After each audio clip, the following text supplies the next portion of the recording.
There is an unsettling possibility we ought to face gently but honestly. A believer can pray sincerely, repeatedly, and at great length, and still never stop to examine what Jesus said to do about the mountain. We know the pattern. We come before God and name the problem, then we name its size. We rehearse how long it has been there, how it began, how it has changed, what it has damaged, what it may damage next. We describe every symptom, every consequence, every closed door, every reason the situation appears immovable. And when we finish, the mountain has occupied the whole conversation. Now listen carefully. Honest description is not unbelief. Scripture gives room for lament, confession, petition, grief, and the plain telling of our need. God is not offended by truthfulness. He does not require us to pretend that pain is painless or that danger is imaginary.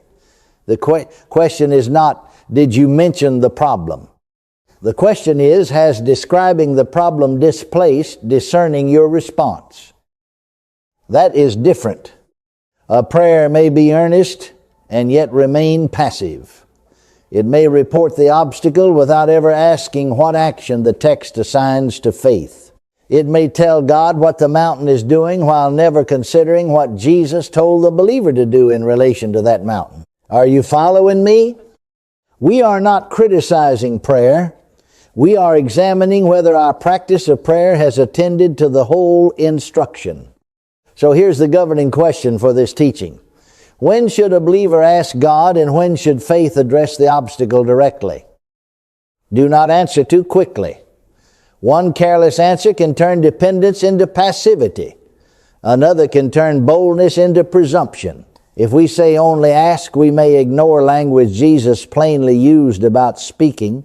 If we say only speak, we may ignore the prayerful dependence Jesus plainly required. We need more than a slogan, we need the sequence. Authority-centered teaching has drawn substantial attention because people are hungry to move from helplessness toward faithful action. That attention tells us the question matters. It does not prove that every answer given is correct. Popular interest is not our judge. Frustration is not our judge. Enthusiasm is not our judge. The passage must judge our response. And that means we will read Mark 11:22-24 as a complete movement. We will ask what it means to have faith in God, what it means to speak to a mountain without treating words as magic, and what it means to ask in prayer and believe. We will distinguish prayer from authority without separating them. We will also establish boundaries, because biblical confidence does not authorize us to control people, deny reality, invent promises, or exaggerate outcomes. For now, simply notice the diagnosis. Perhaps the issue is not that you have failed to pray enough. Perhaps you have never been taught to ask what kind of response Jesus assigns to faith. So set aside the familiar slogans for a moment. Set aside both fear and excitement. Bring your real obstacle with you, but do not let it dominate the room.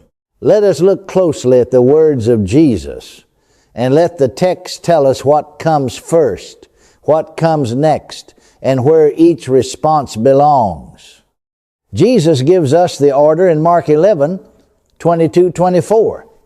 Listen to the whole saying before we separate any part of it. In the King James Version it reads, "And Jesus answering saith unto them, Have faith in God. For verily I say unto you, that whosoever shall say unto this mountain, Be thou removed, and be thou cast into the sea, and shall not doubt in his heart, but shall believe that those things which he saith shall come to pass, he shall have whatsoever he saith. Therefore I say unto you, what things soever ye desire when ye pray, believe that ye receive them, and ye shall have them." Now notice the movement. Jesus begins with God, then he speaks about the mountain, then he speaks about prayer, faith in God, speech directed toward an obstacle, requests made in prayer with belief. These actions belong within one continuous instruction, but they are not the same action.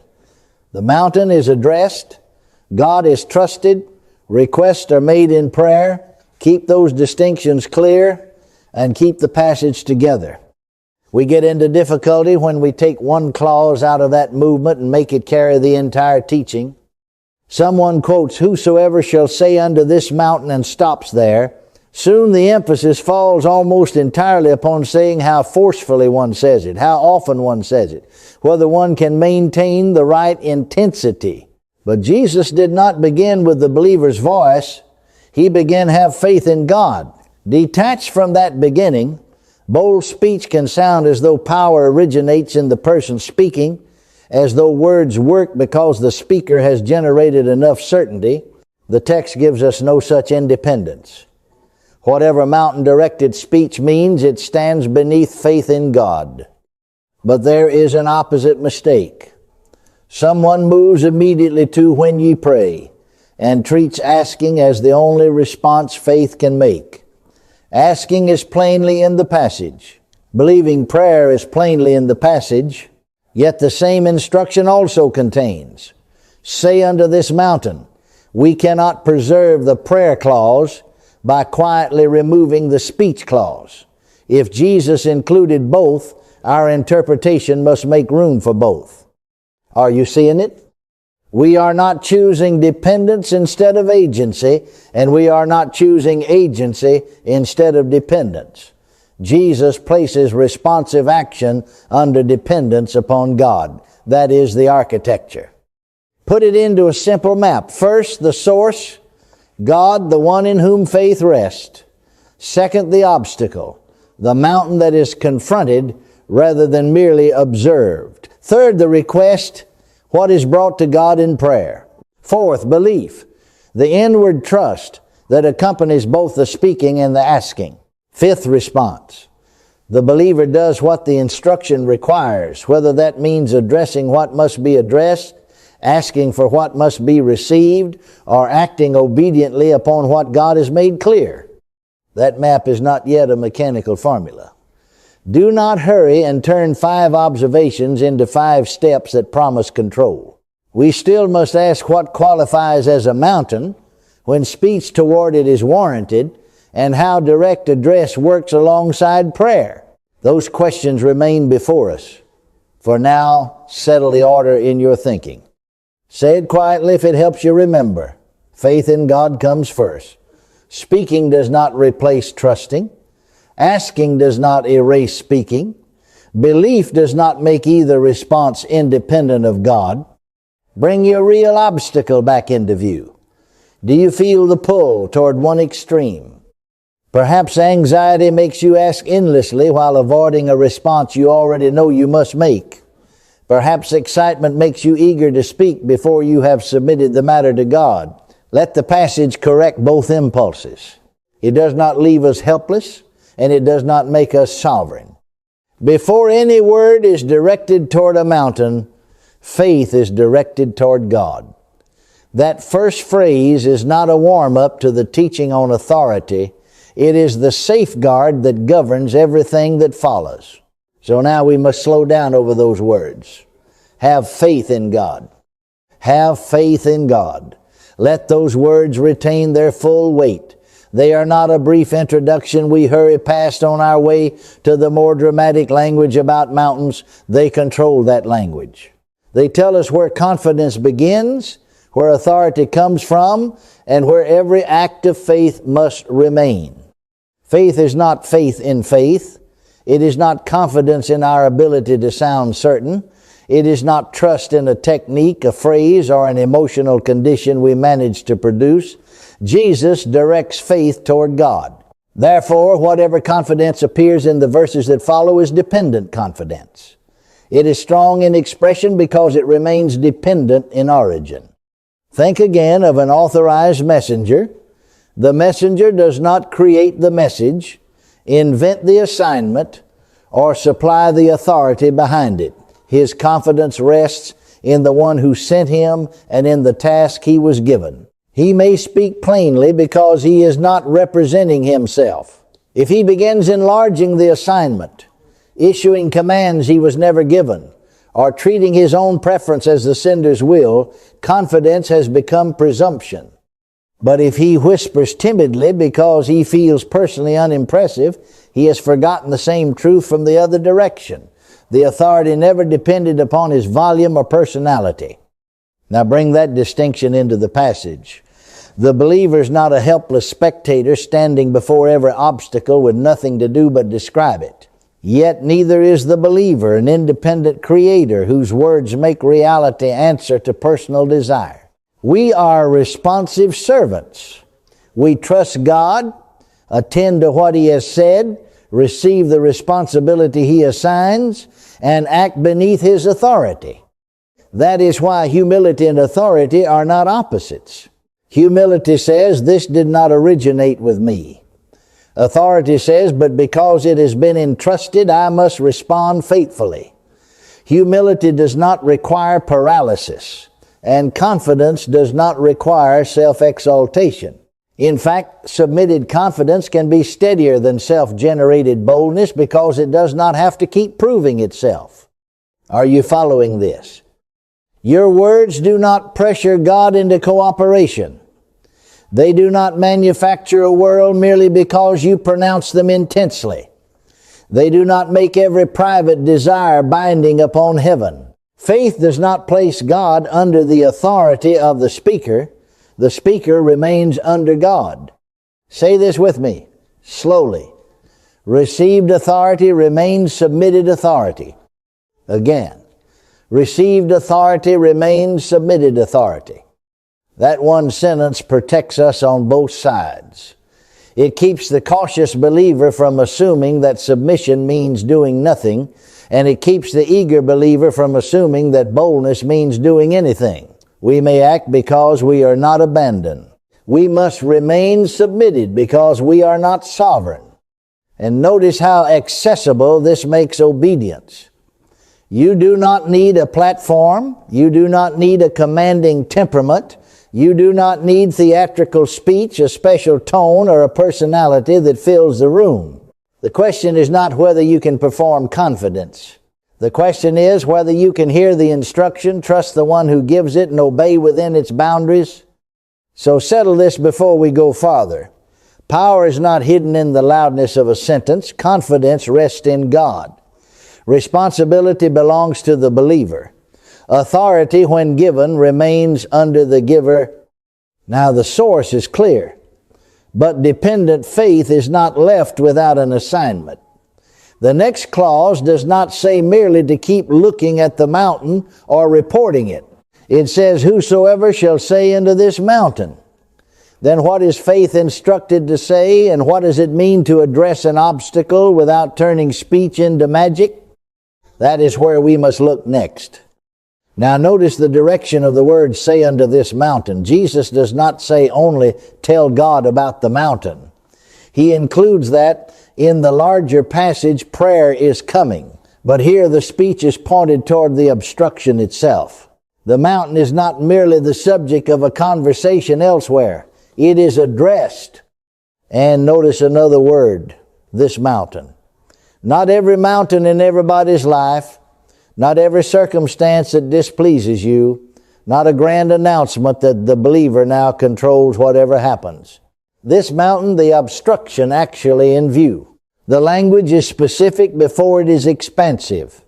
Faithful speech does not wander through the world issuing demands. It responds to the obstacle that stands within the matter God has placed before it.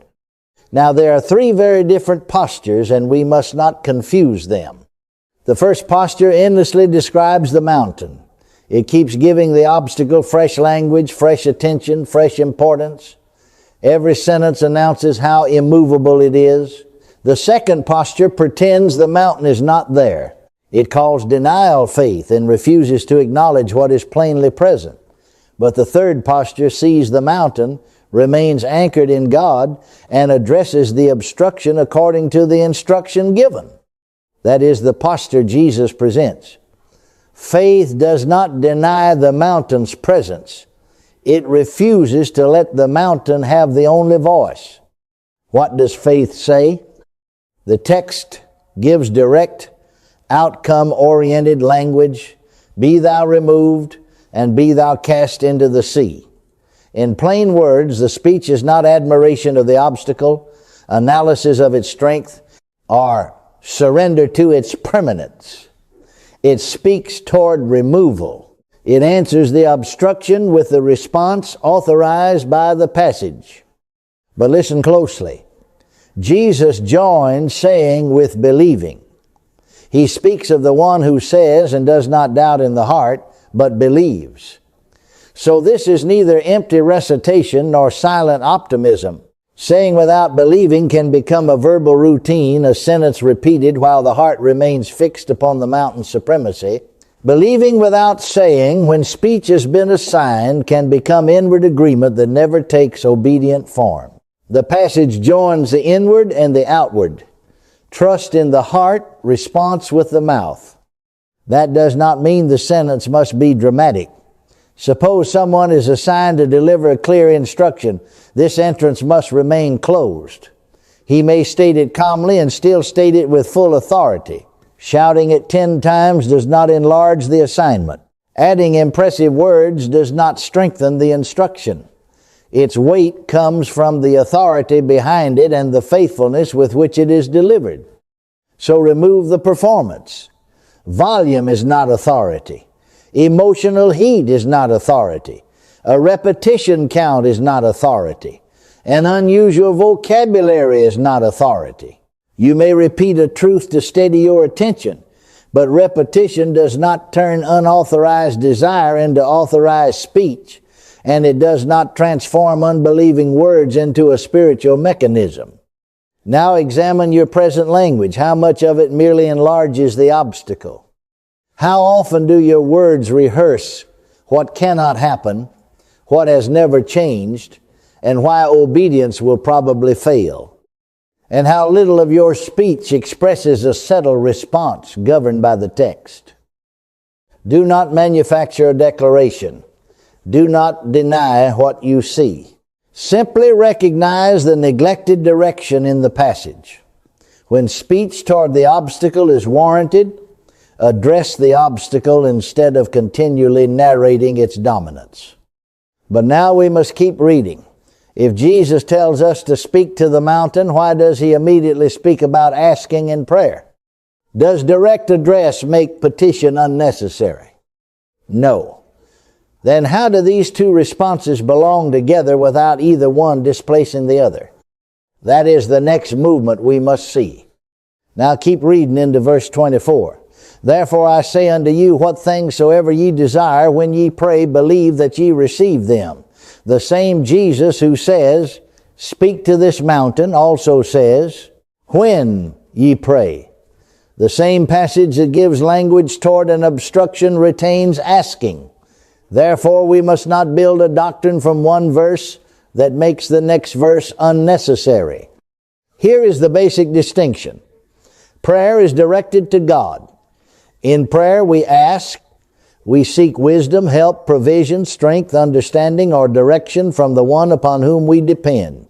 Delegated authority is directed toward an obstacle within the responsibility God has actually entrusted to us. There, we do not treat the obstruction as though it were God, and we do not ask the obstruction for permission. We answer it within the boundaries of our assignment. Different direction, different function, same faith in God. Now do not rank these responses as though asking belonged to beginners and speaking belonged to advanced believers. That sounds impressive, but the passage does not establish such a ladder. Asking is not inferior because it openly acknowledges dependence. Addressing is not superior because it sounds more forceful. The question is not which response makes me appear bolder. The question is, which response fits what is before me? Sometimes faith kneels and asks. Sometimes faith stands and addresses. And sometimes, in one circumstance, faith does both. You may come before God because you do not yet understand what obedience requires. You ask for wisdom. You ask for help. You submit your motives. You seek clarity about what belongs to your responsibility and what does not. Then, As the obstruction becomes clear and the warranted response becomes clear, you address what must be addressed and take the action obedience requires. Do you see how the movements belong together? Prayer may clarify the assignment. Authority may carry out the assigned response. Prayer keeps the heart dependent. Obedient address keeps dependence from becoming passivity. One does not cancel the other. They serve one submitted purpose. But either action can be misused as an escape. Speaking can become a way of avoiding communion with God. A person may prefer commanding because asking requires listening, surrender, correction, and patience. Bold words can conceal an unwillingness to submit. If there is no clear warrant, no proper sphere, no obedience beneath the speech, then a commanding tone cannot supply what is missing. Asking can also become a way of postponing obedience. A person may continue requesting guidance after the responsible action is already plain. Lord, do something, he says, while refusing to do the honest, humble, difficult thing already placed before him. Prayer is not meant to disguise delay. Dependence upon God does not excuse us from the responsibility God gives. So let me ask you plainly, are you asking God to perform an act of obedience already placed before you? Or are you trying to command something for which you have no clear authority? That question searches both extremes. It confronts passivity and it confronts presumption. It will not allow timid language to masquerade as humility, and it will not allow forceful language to masquerade as faith. Faith asks God without surrendering responsibility. Faith addresses obstacles without claiming God's sovereignty. Say that slowly and let the balance settle in you. We ask where dependence calls for request. We speak where delegated responsibility calls for address. We remain under God in both. That is the synthesis. Prayer and authority are not rivals, and they are not competing levels of spiritual maturity. They are differently directed responses arising from the same trust. The believer does not have to choose between helpless petition and inflated command. There is a submitted way to ask, and there is a submitted way to speak. But a distinction is useful only when we can apply it. How do you know whether the obstacle before you belongs within your assigned sphere? How do you recognize a genuine warrant rather than a strong desire dressed in religious language? Before you speak, several questions must be answered. Those questions are not hidden words that we are adding to Mark 11. They are pastoral tests drawn from the order Jesus gives: faith in God, speech toward the obstacle, and believing prayer. The framework does not replace the passage. It helps us avoid confusing our desire with God's authorization. First ask, what clear scriptural warrant supports the response I intend to make, not how intensely do I want this. Not how afraid am I of what may happen. Not even, would this outcome be better for me?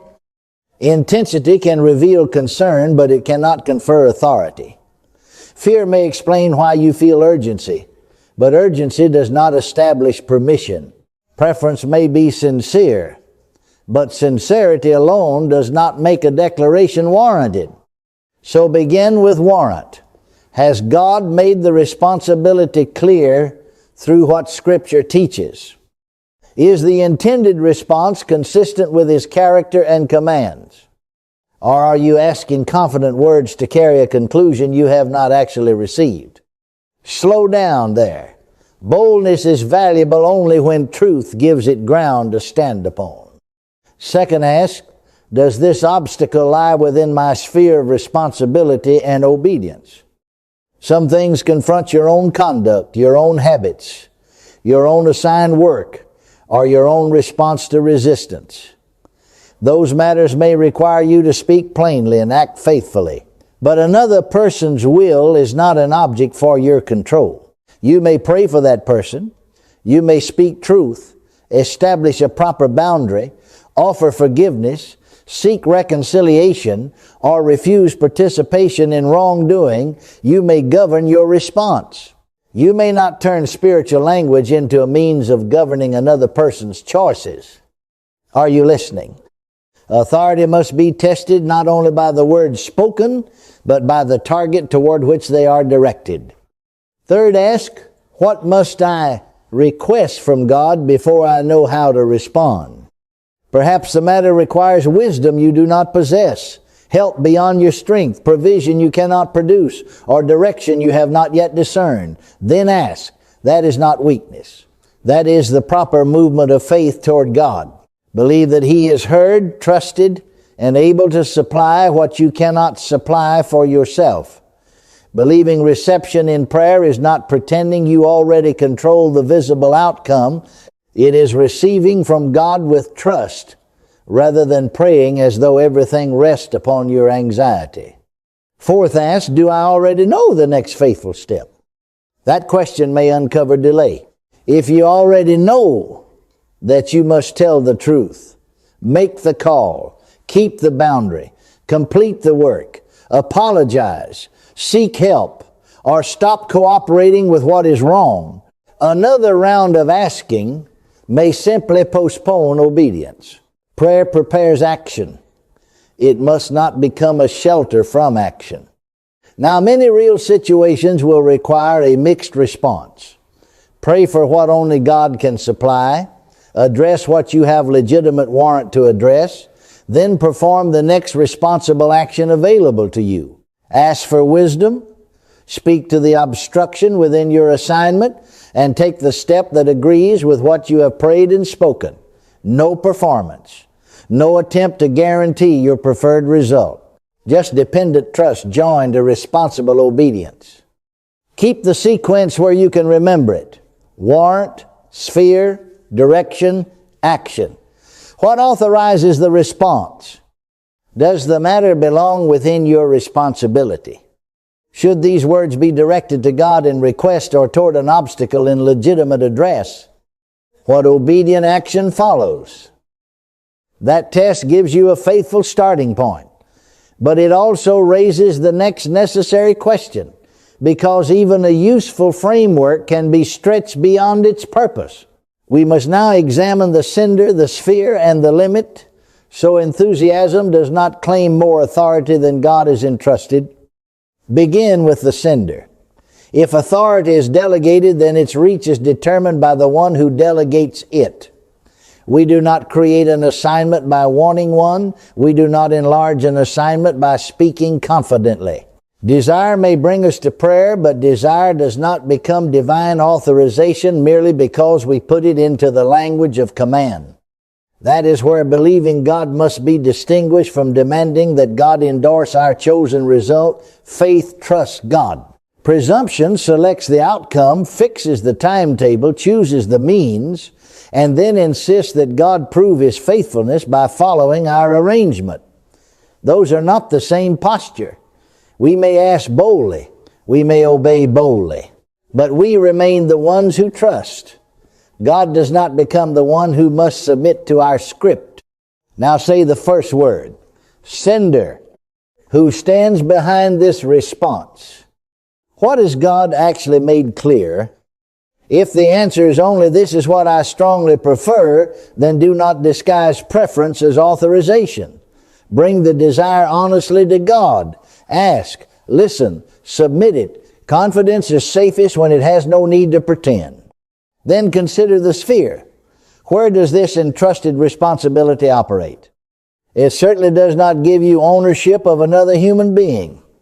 You must not use authoritative language to control another person's decisions, consent, conscience, or spiritual journey. You may pray. You may tell the truth. You may refuse wrongdoing and choose your own faithful conduct.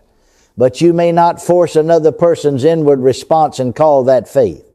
Say the second word, sphere. Your responsibility has an address. It concerns what God has placed within your obedience, not everything you can see, fear, or desire to change. This protects the dignity of others, and it protects you from carrying a sovereignty you were never given. Now the third word, Limit. A limit is not an apology for authority. It is part of authority. The clearer the boundary, the more courageously you can act inside it. Biblical boldness is not freedom to say anything. It is courage to do what God has actually authorized. And that courage permits honesty. You may name what is present without bowing to it. You may acknowledge pain, resistance, loss, delay, or uncertainty without enthroning those facts as the final ruler of your conduct or hope. Unbelief is not the accurate recognition that an obstacle remains visible.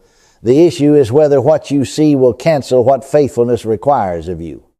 Neither should declarations replace responsibility. If repentance is required, repent. If restitution is required, make it. If wisdom calls for counsel, seek it. If work remains, do it. If appropriate help is needed, receive it. Words are not obedience when they are being used to avoid obedience. You cannot speak around a responsibility God has told you to walk through. And let us refuse outcome theater. Do not fabricate certainty to make the teaching appear successful. Do not shame people because their circumstances have not changed.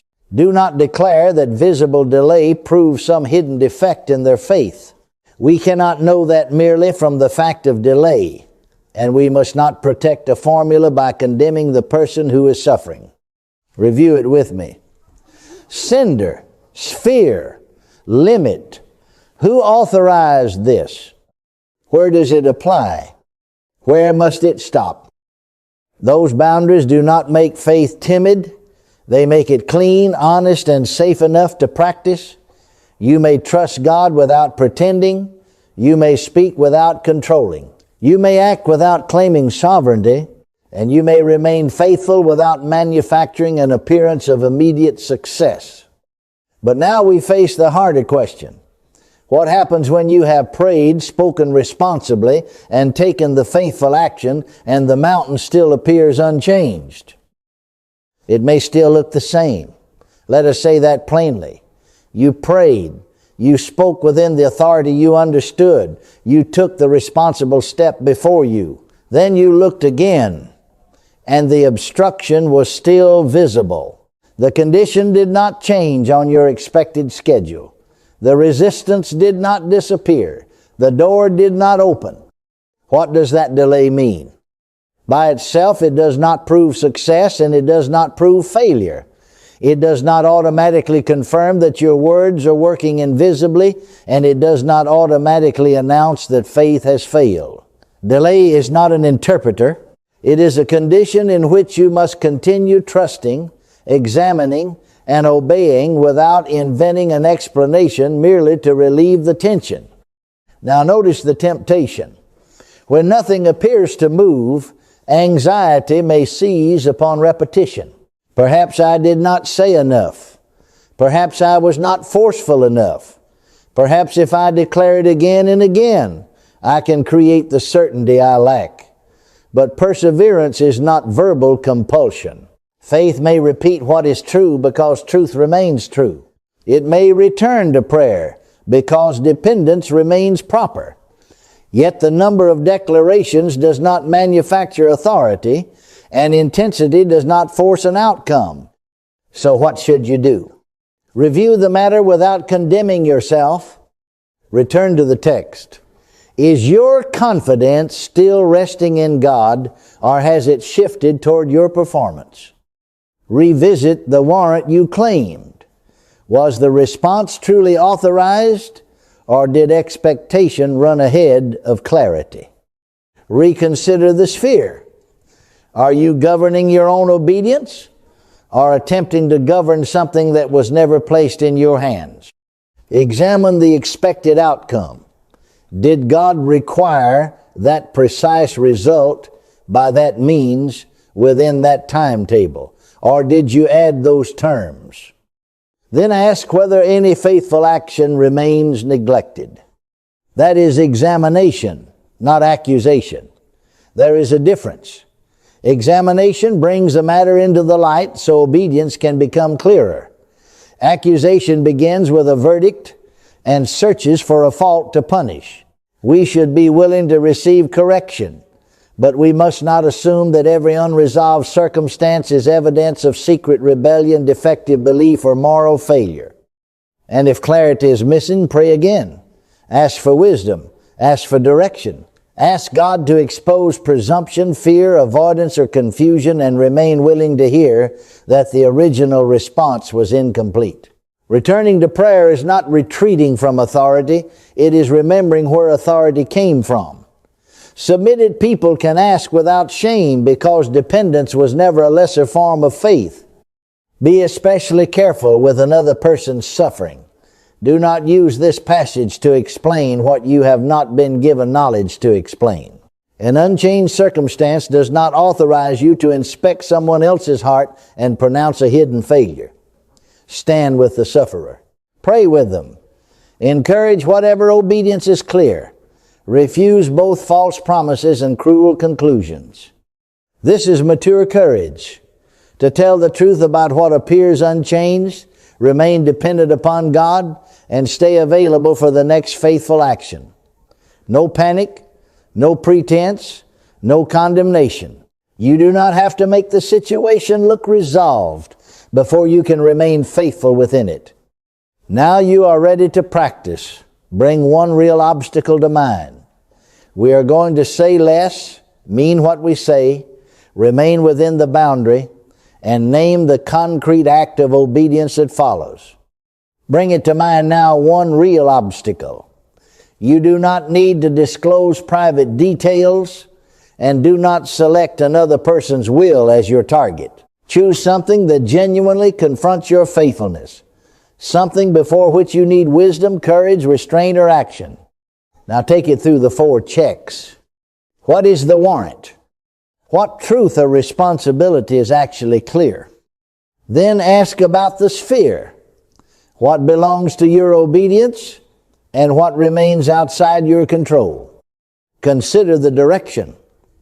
What must be requested from God, and what obstruction, if any, may be addressed directly? Finally, what action follows?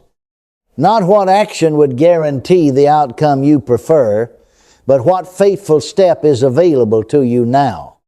Are you following? Warrant, sphere, direction, action. Do not hurry past those checks merely because the obstacle feels urgent. Urgency can make us speak quickly, but discernment teaches us to speak truthfully. Now let us rehearse 3 movements. First, affirm where your confidence rests. My faith is in God. Say it sincerely. You are not trusting your ability to arrange the result. You are not trusting the force of your words. Your faith is in God. Second, address the obstruction only within established authority. This obstacle will not dictate my obedience. Notice the restraint. You have not claimed control over every circumstance, every person, or every timetable. You have refused to let the obstruction govern the responsibility that belongs to you. Third, name the act. I will take the next faithful step. Put it together. My faith is in God. This obstacle will not dictate my obedience.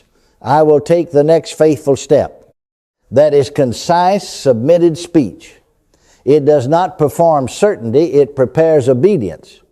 Suppose recurring fear obstructs a responsibility you already know is yours.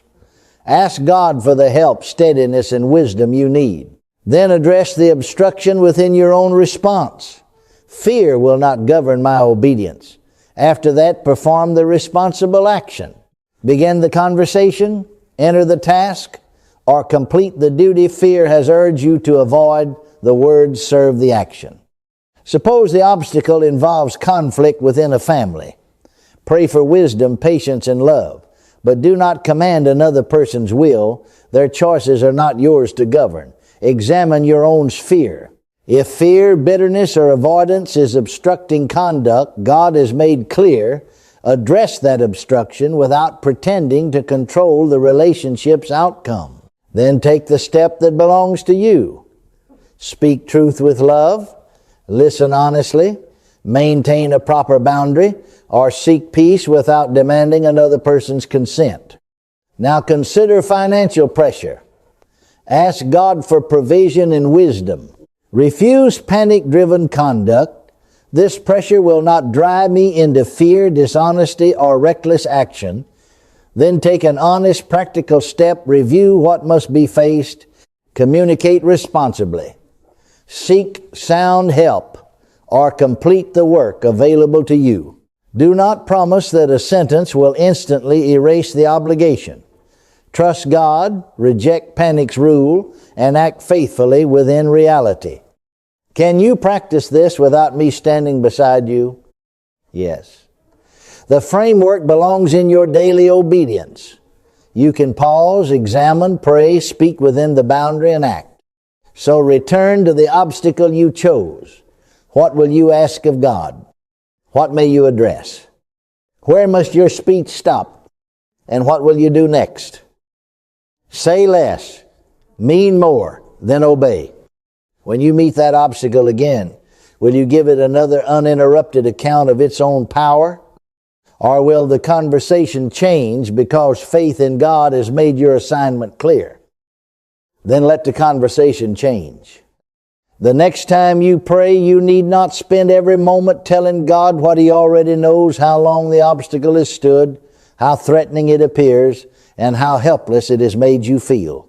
Name the matter honestly, yes, but do not stop there. Return to the whole passage and notice the order again. Have faith in God. That comes first. Then discern what stands before you.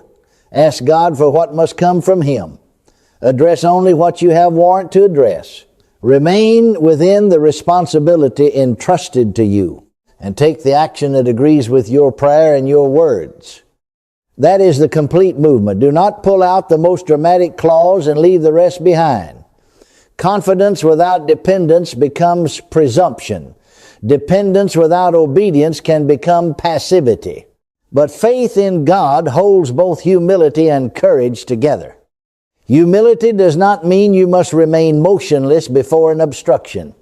Authority does not mean you may command every circumstance, choose every outcome, or govern another person's will. You are under God, and that is precisely why you can act without panic. You do not need to control everything.